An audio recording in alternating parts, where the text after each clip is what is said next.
Seorang remaja perempuan menempuh ribuan kilometer dari Meksiko ke Amerika Serikat.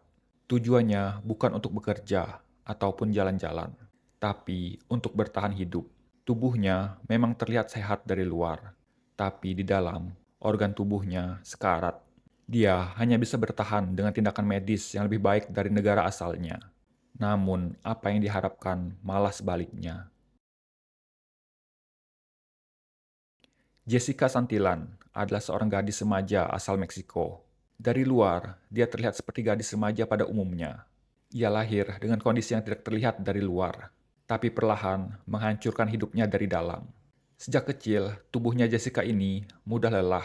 Berjalan sedikit saja membuatnya kehabisan napas. Aktivitas sederhana seperti anak-anak yang lain, dari berlari, bermain, bahkan tertawa, terasa menjadi sesuatu yang berat bagi dia. Orang tuanya pun membawa dia ke dokter untuk pemeriksaan lebih dalam. Di sana, dokter menemukan penyebabnya. Sejak awal, jantungnya Jessica tidak terbentuk dengan sempurna dari dia lahir. Tapi, tidak hanya jantungnya yang bermasalah. Dokter juga menemukan paru-parunya yang mulai mengalami kerusakan. Dalam kasusnya Jessica ini, struktur jantung yang tidak normal sejak lahir menyebabkan aliran darah menjadi bocor dan terlalu kuat, sehingga bisa masuk ke paru-paru dengan tekanan tinggi secara terus-menerus. Bayangkan, jantung itu seperti pompa air, dan paru-paru seperti pipa besar tempat darah lewat untuk mengambil oksigen. Pada tubuh Jessica, pompanya bocor dan tidak seimbang, yang mengakibatkan darah dia mengalir terlalu kuat ke paru-paru. Paru-paru bukanlah organ yang dirancang untuk keadaan tidak normal ini. Ia dirancang untuk tekanan normal, bukan tekanan berlebih selama bertahun-tahun. Awalnya, paru-paru Jessica bertahan, karena tubuh anak-anak memang pandai beradaptasi. Tapi tahun demi tahun, tekanan darah berlebih itu terus datang, tanpa henti, tanpa jeda. Sampai akhirnya pembuluh darah di paru-paru menebal, aliran darah mulai menyempit, dan paru-paru menjadi kaku dan rusak. Sekarang, paru-paru yang rusak mulai berbalik arah dan mulai memberi dampak ke jantung. Jadinya, jantung bekerja lebih keras. Otot-otot jantung mulai menebal, lalu melemah. Sehingga dalam kondisi Jessica ini, bukan jantung saja yang bisa dikatakan rusak, bukan juga cuma paru-paru, tapi keduanya. Disinilah kondisi Jessica menjadi sangat sulit ditangani. Karena jika hanya jantung yang diganti, maka paru-paru yang sudah rusak akan langsung merusak jantung baru. Dan jika paru-paru yang diganti, maka jantung lama akan kembali merusak paru-paru yang baru.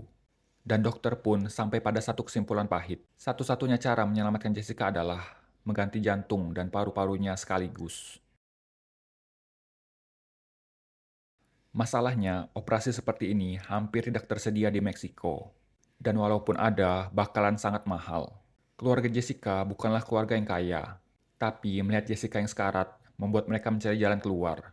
Akhirnya, jalan keluarnya adalah donasi. Donasi pun mulai berdatangan. Dari orang-orang yang bahkan tidak mengenal Jessica. Dari komunitas, dan dari organisasi kemanusiaan. Sedikit demi sedikit, dana untuk operasi Jessica terkumpul. Setelah dana terkumpul, dia kemudian dibawa oleh keluarganya ke Amerika Serikat. Karena jika dibandingkan dengan Meksiko, bakalan lebih murah, dengan fasilitas yang lebih baik. Di sana, dia dirujuk ke Duke University Hospital di North Carolina. Ini bukanlah rumah sakit kecil, ataupun bukan klinik biasa. Ini adalah pusat riset, pendidikan, dan transplantasi organ modern. Tidak hanya itu, rumah sakit ini juga memiliki tim spesialis terbaik, teknologi lebih maju, dan memiliki reputasi internasional. Bagi keluarga Jessica, tempat ini terasa seperti tempat yang akan bisa menyembuhkan Jessica. 7 Februari 2003, atau tepat 23 tahun yang lalu, Jessica yang sedang menunggu donor organ di rumah sakit, akhirnya mendapatkan kabar gembira. Pihak rumah sakit memberi kabar bahwa mereka mendapatkan donor organ yang cocok untuk Jessica. Tim medis pun bergerak cepat. Semuanya terasa seperti keajaiban. Dan keluarga Jessica merasa masih ada harapan. Jessica lalu disiapkan untuk operasi transplantasi jantung dan paru-paru sekaligus. Dan hal ini merupakan salah satu operasi paling kompleks dan beresiko di dunia medis. Tapi di balik kecepatan tim medis melakukan prosedur dan adanya tekanan waktu, satu detail paling penting terlewatkan. Operasi pun dimulai. Selama berjam-jam di dalam ruang operasi, dokter berhasil menyambung jantung dan paru-paru baru ke tubuh Jessica. Jantung dan paru-paru yang baru ini mulai berdetak dan mengembang, mengambil alih fungsi hidup Jessica. Secara teknis, operasi berjalan sukses. Semuanya terlihat sempurna. Keluarga yang menunggu di luar ruang operasi pun diberi kabar gembira ini. Tapi momen itu tidaklah bertahan lama. Kondisi Jessica tidak membaik. Tekanan darahnya tidak beraturan.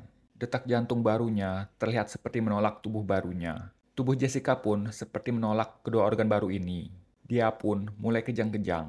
Tim medis pun pada saat itu merasa aneh. Padahal semua prosedur bisa dibilang sukses. Mereka lalu mencari tahu kira-kira apa yang terjadi dengan Jessica ini.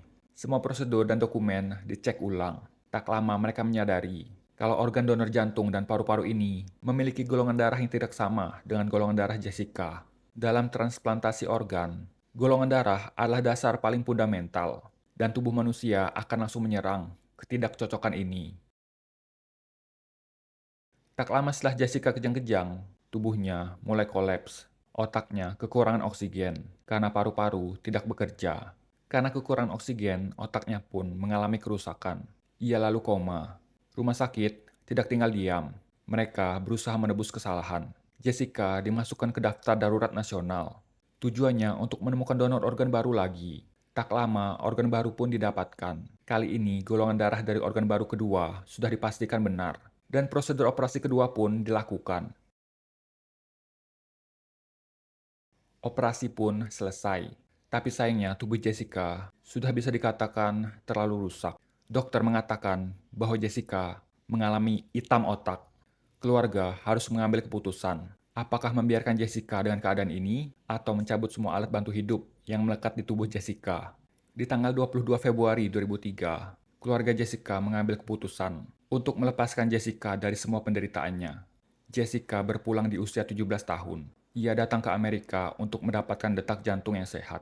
Namun, ia malah pulang dalam detak jantung yang berhenti.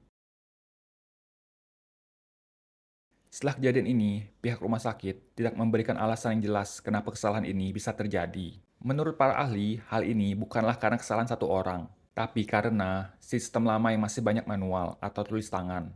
Adanya asumsi kalau organ yang datang sudah pasti cocok tanpa adanya double check. Komunikasi antara unit tidak terlalu solid, dan adanya tekanan waktu ekstrim karena organ jantung sangat sensitif. Setelah kejadian yang menggemparkan ini, dunia medis melakukan introspeksi diri. Mereka melakukan verifikasi golongan darah menjadi wajib berlapis. Sistem digital diterapkan. Adanya operasi otomatis yang akan memblok jika terjadi ketidakcocokan. Dan juga budaya rumah sakit berubah menjadi keselamatan di atas segalanya. Kepergian Jessica ini banyak dinilai memberi dampak yang besar di masa depan. Bisa dibilang nyawanya menyelamatkan nyawa banyak orang di masa ini. Di dalam dunia medis, tidak semua pahlawan hidup lama. Beberapa pergi terlalu cepat agar dunia tidak mengulangi kesalahan yang sama.